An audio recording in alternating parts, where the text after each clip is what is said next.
Hey, you guys, and welcome to American Culture. So, today I'm going to discuss with you the Bible verse that God gave me this morning. It was there's more to life than just food, and there's more to the body than just clothes.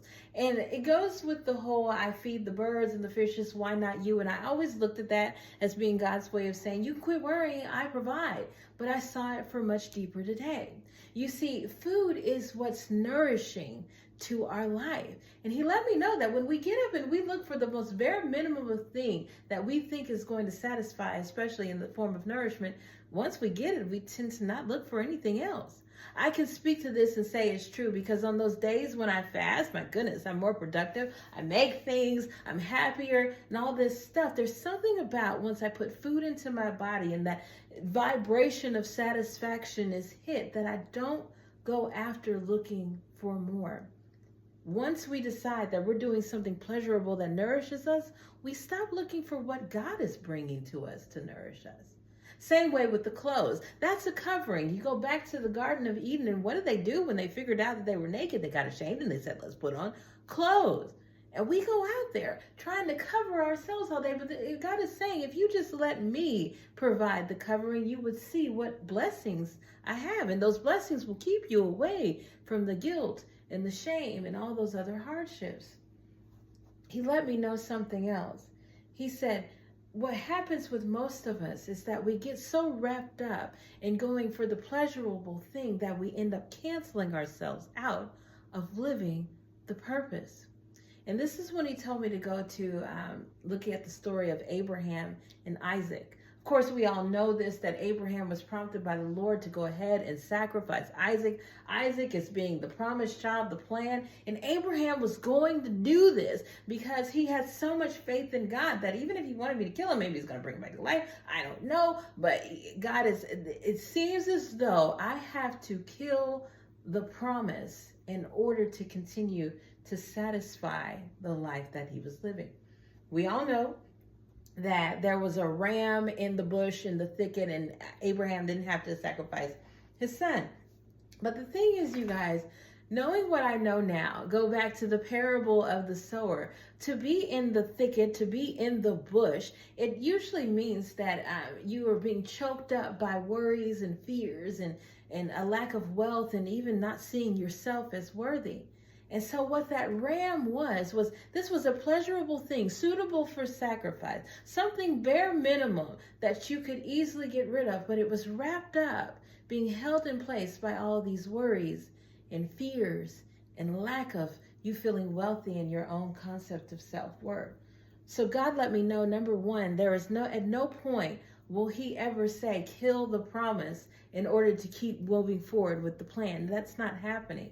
There's always something in your life that's giving you the bare minimum of pleasure, the bare minimum of luxury that you're holding on to because you got fear, because you don't see your own self-worth, because you don't have any value for money or either you.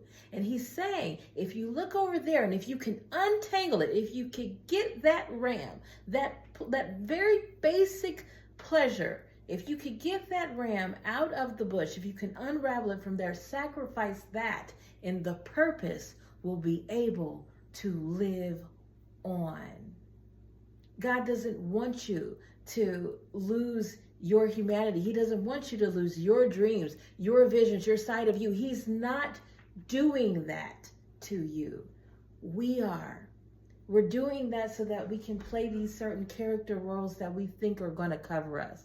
We do that so that we can partake in these certain things, substances that we think is going to give us pleasure, when we only do these things because we're worried, afraid, and we don't know how to value our own wealth, whether it's monetarily or for self. God let me know, Alicia, there are plenty of things, and not plenty, I don't have very much anymore, you guys, I don't do anything. There are things that I can sacrifice that if I do that, it would let the purpose be the only thing left standing to live. Let the promise flourish. I'll tell you guys, the one thing God told me that I had to do in order to be able to be around my soul husband, that inner being that he put inside of my heart, was that I had to stop having sex. He said it's adultery. You're going out there, and if it's not for you, then you're coveting somebody else's thing, and you've got to not do that. So all things that went along with sexually coveting somebody else had to go. There's no porn, there's no masturbation, there's no having sex with a strange man out there.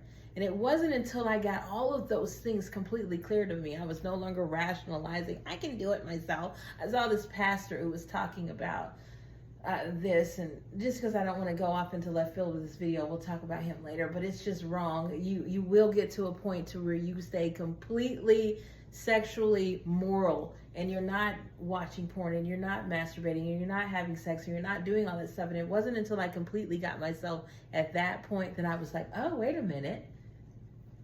There's man. There are now men around that I can see have an attachment to my heart.